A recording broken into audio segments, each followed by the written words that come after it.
Listen, all I can tell you is this is dreadful. This is very, very scary. I haven't seen anything like this before. Just complete lawlessness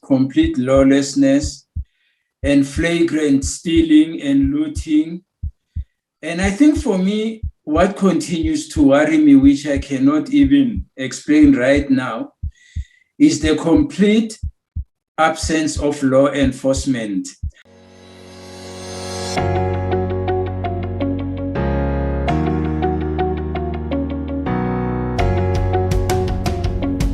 Hello, my name is Donald, but you can just call me Mr. President.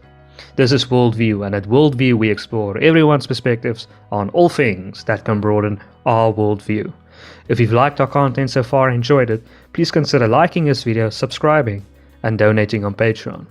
Today we're talking with Dr. Vincent Maphai. Dr. Maphai has accumulated 20 years of experience in the academic profession and 16 years as a senior executive in the private sector. He has served on the boards of various companies as non-executive chairperson, including the South African Broadcasting Corporation and the Presidential Review Commission into the restructuring of the public sector. Doctor, welcome to the show. Thanks very much, Donald. So, Doctor, you are quite close to the protests at the moment. Can you just tell us what's happening over there and what do you think is behind this? Listen, all I can tell you is this is dreadful. This is very, very scary. I haven't seen anything like this before. Just complete lawlessness and flagrant stealing and looting. And I think for me, what continues to worry me, which I cannot even explain right now, is the complete absence of law enforcement. I mean, remember, we were warned. The people were very explicit that this is going to happen if Zuma were arrested. Zuma is arrested, and we are caught as if we don't know what to do, no preparations. The president gave a speech on Sunday, and to be honest, that speech reminded me of the Rubicon speech of P.W. Botha in the 1980s. Very rudderless speech. It did not inspire, it didn't make me feel any safer. So this is where we are, a state of complete lawlessness and a state of cynical response by the security cluster. Who is behind it? We don't need to speculate. The people who are behind it make it very clear beforehand that if President Zuma were arrested, this is going to happen. And they even continue right now to tell us, we told you so. And I think the only lesson I'm learning from all of this is that we have no government at all. The problem is not lawlessness. The problem is absence of effective governance. So do you think these protesters actually care about Zuma, or are they just being, I don't know, paid or instigated? Do you think they actually really care about Zuma? No, I don't think so. You see, but these things happen all the time, and I remember them from the 70s and the 80s as well. What happens is a group of people will initiate this, and this thing has all the elements of something that was carefully planned, that is being managed, and all of that. And however, when these things happen, invariably, you get other people who see an opportunity into it. I don't think there was 99.9% of the people who are looting. I don't think this is what they were planning the night before. The situation arose, and why don't you take part in it? And again, let me send another shocker for me. Even the police were looting. Yeah, no, I mean, the police has a terrible record in general. But if we can move on, I've mentioned in the intro that you were I believe you were non-chairperson at the South African Broadcasting Corporation. Yes. What is your opinion on the SABC in modern times, and do you still believe it's relevant, that it should continue to exist as it currently is? My short answer is not only is it still relevant, it is actually a desperate imperative. If you look at SABC, the trouble with SABC is that all we hear and read about are scandals about the top brass. And we don't focus on the great work it is doing on the ground. Only a public broadcaster would have the energy to provide a service that includes marginalized languages. And that is very, very important. I don't think any public broadcaster, any private broadcaster would be prepared to invest that kind of money. And unlike what many media people believe, remember, media is a political institution. Political, not in a party political sense, but in the sense of its capacity to influence public opinion and to influence public policy. And one of the good things about a well-run SABC is that it can easily empower those constituencies that are ignored by private media. You know, there's a private paper I will not mention, which specializes specifically whose constituency is poor and marginalized working class. And all it does is to talk about witchcraft and topologies and all of that, but never really engages serious discussions with politicians and so on. I'm sorry, it's a long answer to saying it's not just relevant, it's absolutely essential. And my feeling would be, for example, I wish they could introduce more television programs exclusively on African languages. For example, leave Afrikaans on SABC 2 and create another SABC 4, where you can bring even African languages the whole day. So it should just be better managed, if I understand you correctly. Well, that's the point. And I know it's a subject that covers the entire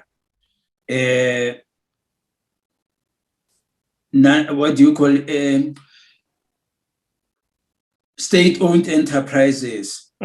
For me, the whole debate about whether something should be public or private, it's a non-debate, frankly, because then it kind of evokes strong ideological defenses and impulses which don't get us anywhere. I don't care whether a business is privately owned or publicly owned. I only care whether it is well managed or not. And we have quite a number of companies in the private sector that were poorly managed and cost investors millions. So we need to begin to focus on the quality of management and leadership, rather than on useless ideological argument about state-owned and privately owned. It's a non-debate. Okay. If I can pivot once more, you are the current chairperson, I believe, of Sibanye-Stillwater. Yes. What is your opinion on South Africa's mining sector, and what can be done to improve it? You see, it's very sad that you even asked that question. Yes, it does tell us there's something fundamentally wrong. I mean, South Africa, it's a mining country. And we have enormous resources just under one roof of South Africa. Enormous resources. Now, first of all, I'm very optimistic about the future of mining, not because I'm in it, but it's because I believed in it that I came through. I think we are the only country which focuses on everything except on the resources you have. And I think a number of things happened in mining that were very, very unfortunate. One of them was the immediate overseas listing by certain companies immediately after 1994. Now, I personally, again, have nothing to complain about overseas listing. It's neither here nor there. But I think that was the time when the new regime required endorsement and the big companies ran away. That was very, very unfortunate. The second thing is the inconsistency of government on policy. You know, you can't run a successful business when you are not sure what the policy will be after 5 years, especially in mining. I mean, in mining, you are lucky to see your first returns in 10 years. Now, you cannot now deal with kind of currency. I mean, deal with policy uncertainty. And look at the mining boom of 2000, in the years 2000. The Australians milked it. It was a real boom. They really positioned government, they positioned the mining companies. The whole country realized we have to take advantage of this, and they make their money. And for South Africa, it was a lost opportunity. We are still debating policy. But I think after 20 years, we are slowly getting there. What and labor laws? Do you think labor laws might be holding the mining sector back? How can I say it? You know, I'm looking at Anglo-American. I'm looking at at the Sibanye.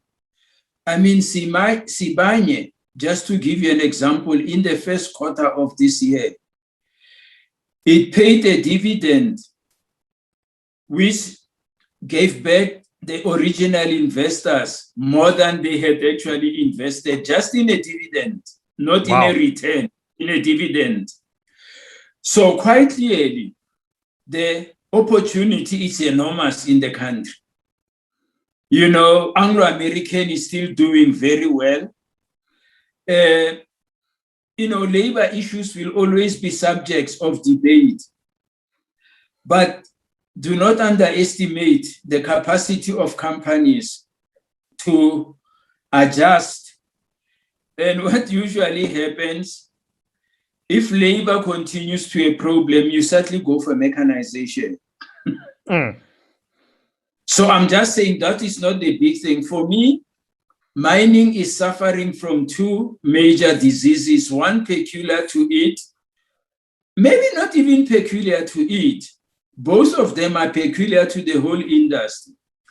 One is we are the only country in the whole world where business and government passionately hate each other and hope to proceed.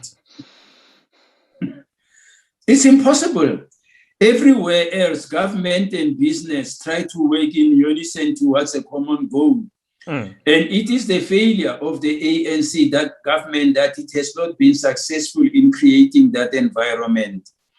The second thing is what I said to you earlier. Don't chop and change policy. Even if you discovered it wasn't what you meant, let it rather run for a while. So the biggest problem in South Africa is that there are not many green fields in mining now. It's a question of local people maybe buying more, taking more of each other, instead of foreign investors coming into the country with new money. So we are almost back to the pre-apartheid, the pre-1994 stage, where companies like SAB couldn't invest anywhere else. And then you buy a shoe company, then you buy a matchbox company. We are not there yet because these South African companies can also invest overseas, but foreign investors are pretty cagey. But we have sufficiently good resources to attract people. We just need to manage our policy levels. Well, I think personally, not just policy uncertainty in South Africa is a problem, but also the speed at which they make decisions. Like, I mean, if you make a wrong or right decision, just do it, right? I mean, don't take 3 years to do it. I mean, and then after 3 years, okay, this was wrong. It takes too long. But yeah. You are right. This is what I call the reluctance to govern. Yeah. Just take a decision. If it is wrong, change it. But I mean, to take 10 years debating something tells you that you don't know where you are Family going. meetings. Yeah. But I mentioned in the intro that you were part of a commission to investigate the restructuring of public corporations. What did this commission find in Mbeki's tenure? It was under Madiba's tenure. Sorry. Of course, the commission was set up by President Mandela, and President Mbeki continued after that. The irony is he had very little to do with it. I remember the first time I met him about the commission was when I went to give him a pre-briefing before the report was released and so on. I mean, we found many things, frankly, but I will mention the key ones. One, we felt that the president's office needed to be much stronger. There was almost a sense that you had as many governments as you had ministers, but you were not quite sure at what point do they meet. And we felt very strongly that we needed a super DG who can begin to pull the administrators into a kind of a sense of common purpose. And we were also concerned that you would find a cluster of department going east and another cluster of department actually forcing them west. So there was no coordination, there was confusion. The second thing for which we are paying a very, very heavy price today. We emphasize very, very strongly the independence and professionalization of the public service. And why was that important? Ministers come and go, but public servants are actually the basis, the continuity of society. And if I don't know, if you look today, it's just in and out. We do not have professional public servants with a professional code. And most importantly, with the understanding that they are there to serve any government of the day, not their own political parties. And I think that lesson was ignored, and we are paying a very heavy price for it. I can go on and on, but it was that report had about 8 volumes. You don't want me to go through them now. But I think you mentioned that they should have appointed, or that was the recommendation that they should have appointed a super Secretary General. DG. What was their argument why they did not appoint such a person? Well, we didn't. You see, it's very important when you are on the commission. The day you hand over your report to the president, keep your mouth shut. It's no longer your report, it belongs to the president. And the president wasn't accountable to us. We always saw ourselves as an advisory body. My suspicion is, looking back, that commission was set up too early. It was 2 years after the ANC got into government. You are still dealing with issues of instability. And what you wanted to get bed down very early was to make sure that you have a public service that is loyal to the new order. So there was a general distrust of the former public servants. They all left, and they took all the memory with them. And our new cohort of public servants were largely people who were political loyalists but have not learned much, have not run anything else. It's unlike in Treasury, trade and industry. There and SARS, you really had, we were lucky that our finance and economy departments were really in strong hands in those days. I think that was the reason that they were very cautious that until we are comfortably in control of government, of the public service, of the state, we are going to rely on people we trust and know rather than people who know what they are doing. If we can pivot once more to, obviously you've seen that the president has now been arrested, the former president, sorry, has been arrested and is now in jail. Do you think this is the sign of the end of corruption, or is it just a political ploy to get votes for the next election and a lot of corrupt officials will still stay in power? Right. Point one, I would say the significance of that move was to remind you and me that regardless of how powerful we are, we can end up in jail. I think it sent a very, very strong message. It re-established the authority of our courts. And you remember President Zuma was discrediting the courts, everybody, and they stood their ground. I think that point is made very, very strongly. The other thing we need to be careful about when it comes to corruption, we must be very careful to say the Zuma part of the ANC was corrupt and the Ramaphosa part of the ANC was not corrupt. I mean, even in cabinet, Ramaphosa appointed very, very dubious characters in pursuing a strange goal called unity, whatever that meant. You know, if unity means make sure that water and oil combine, then you are wasting your time. So I think that's where more the issues are. It reinforced the power of the courts. It reinforced the power of our constitution. But I think corruption is so embedded that it will take time to wipe it out. Most importantly, I always say corruption is power. And money is power. And where there's money, there'll always be corruption. That's the reality. So for me, the question is not so much how do you stop corruption? It's how do you deal with it when you discover it?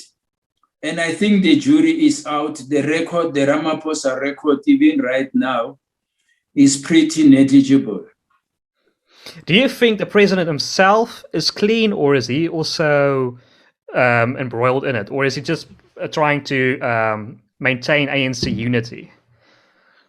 Well, I can't make that judgment, because, it can even be libelous if I go either way.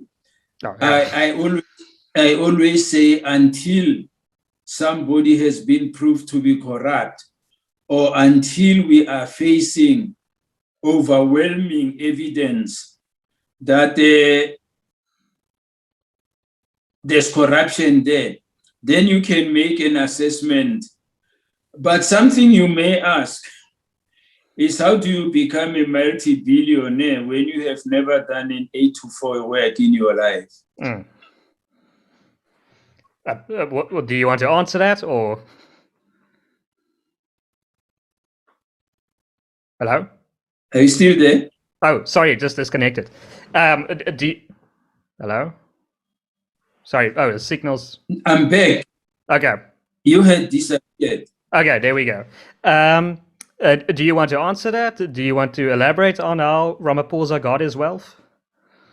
No, I'm just saying anybody, it could be you got it through BEE. Not every billionaire is a thief or anything.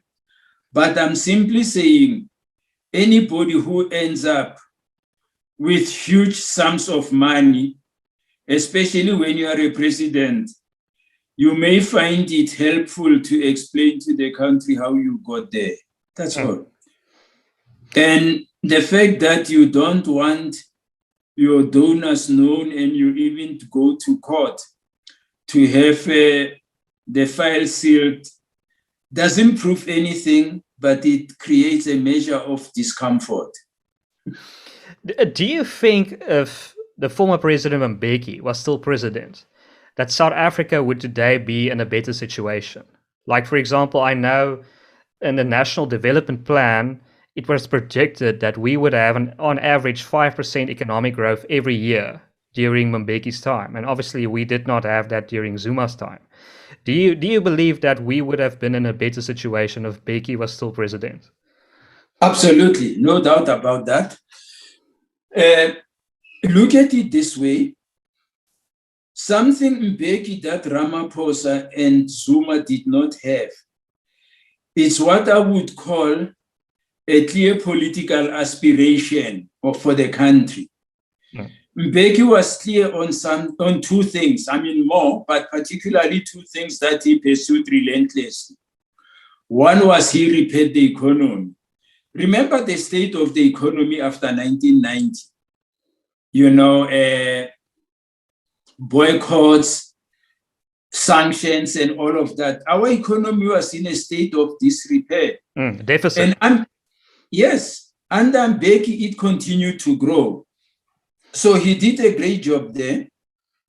The second thing he did very well was to reintegrate us into the African continent and begin to appreciate very, very early that we cannot be a little island of comfort unless we work in tandem with the whole continent.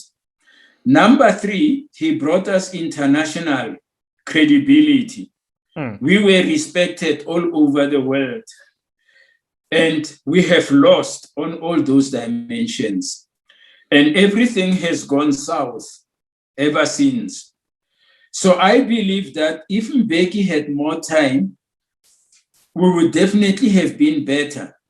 But the other part that has been overlooked that needed to be in the play was the South African private sector betrayed Mbeki.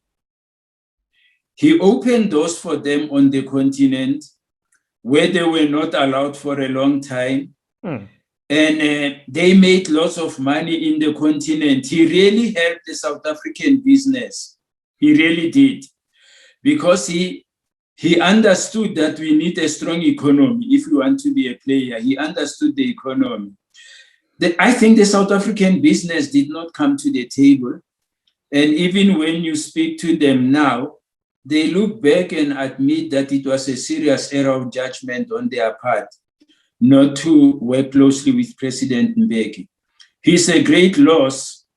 And the irony is somebody was asking me, who will get us out of this mess now? And my answer was, if Mbeki can't, nobody else will. So you don't believe Ramaphosa will get us out of the situation? No, I don't believe so, for the simple reason that he had 2 years. I cannot mention one event in the past 2 years where I think he pushed the needle. Number two, he is incapable of taking decisions. Somebody said Ramaphosa was an indecisive leader. I said, but that's a contradiction in terms. Leadership is about taking decisions. If you say he's indecisive, you're actually saying he's not a leader. Number three, I cannot even tell you what are 2 or 3 plays on the agenda of Ramaphosa. Maybe you can educate me. I can't. And 4, the mess where we are, it shows you that he's not in control. I don't get a sense that the intelligence, the police, and the army are behind him. You don't get that sense. You studied philosophy. What is your opinion on the so-called woke movements that we have today? The culture wars, the fees must fall. I mean, Ellen Ziller now released a book, Stay Woke, Grow Broke. What is your opinion on these events? Well, first of all, even giving them those names, they depend on which part of the fence are you on. You know, even giving, don't forget these words like woke and all of that, they are not kind of descriptive words. They are very, very subjective, normative, judgmental words. So that's not surprising. I think the first point I would make is whenever a group of people begin to become conscious of their situation and begin to identify themselves as a class of people, they tend to go overboard in bringing their issues to the table. It's important. You know, Black people went through those things. Afrikaners went through them against the English. And if you look at the gay community and lesbian and all of that, they are very aggressive in stating their aims. You have a group of students who have become very anti-colonial, and every statue of the past they want to go for it. My view of it is we need to take a very sober and kind of relaxed attitude about it. You cannot say we are going to remove every symptom of every statue, every museum of the past and replace it with everything that started in 1994. Because that ugly past is still part of your past. You know, your father may have been a former criminal in a jailbed, but he remains your father whether you like it or not. So my sense is like any philosophy, any extreme is unpalatable. And following what Aristotle said, you must always go for the mean amongst the extremes. But I'm not losing my sleep over there. As I mean, I spoke to a historian from the UK, and he made the point that just because the statues are there doesn't mean you have to bow to them. It's just a part of your history. You don't have to have this mindset that this was a great person or a good person. He was just part of history, a big figure in ancient times. You don't have to. I mean, you used the example of the Colosseum. I mean, the Colosseum had games where people were killing each other, and it's still there. Nobody's saying we should get rid of the Colosseum. So Yeah. It's very sanguine view, I understand, but I always say, tell the Jews that they should, in the middle of Israel, they should put a statue of Hitler just to remind themselves what it was all about. First of all, I'm one of those who say, look at them and move on. You know, they are offensive, but you can also use them as educational tools. That would be my view. But don't forget, these things are not about logic, they're about emotions. And I always say there are two areas where you must never use logic and where you must use only emotions. It's in politics and in marriage. Those two things are about the management of emotions. Yeah, I like your approach, a middle road approach. Don't perhaps remove every statue, but don't be offensive on purpose. Like you said, putting up a Hitler statue in Israel, like follow the middle route. Yeah, that's right. Yeah. But yeah, Doctor, this has been a very fascinating conversation. Thank you so much for your time. I want to give you one last opportunity to add, plug, or say anything that you want to. Never tell an ex-academic to say anything they want. We might need 3 more hours for that. Yeah, I guess the thing that I wanted to remind us as South Africans is very strange that this interview takes place at the most when we are at our lowest ebb. And I invite everybody to cast their eyes. Just 25 years ago, this country was on the brink of a civil war.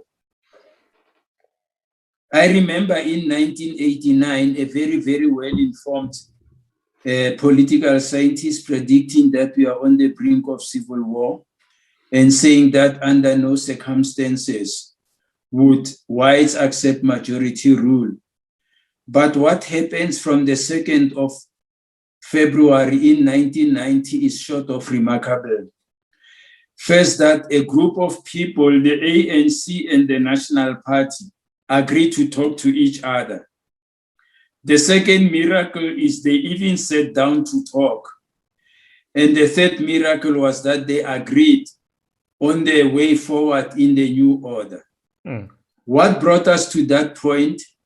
The quality of political leadership we had across the board, the quality of civilian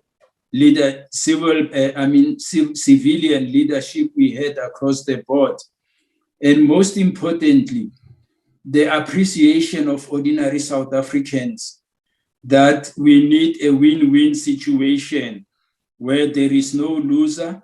I may not get everything. And I think it was the foresight of those people that enables you and me 25 years later to be having this interview. And the tragedy of our time is that we have lost political ship across the board. The ANC has become very rudderless and corrupt. The DA still thinks we are before 1910 in the country. And I don't need to say more about the EFF. So that's really the problem. We need to sort out the leadership issues. Why do I emphasize that? It was us South Africans who elected those leaders. None of them came to power through a military coup. And we have to take responsibility for that part. One of the saving things is where we started today about the uprisings and everything. The most interesting is they are confined to Gauteng and KZN. Other provinces, ordinary people stood up and said, you are not going to touch this mall or we will wipe you out. And because out of this whole mess, the message coming through is that at the end of the day, this country is going to be saved when ordinary people say enough is enough. Thanks.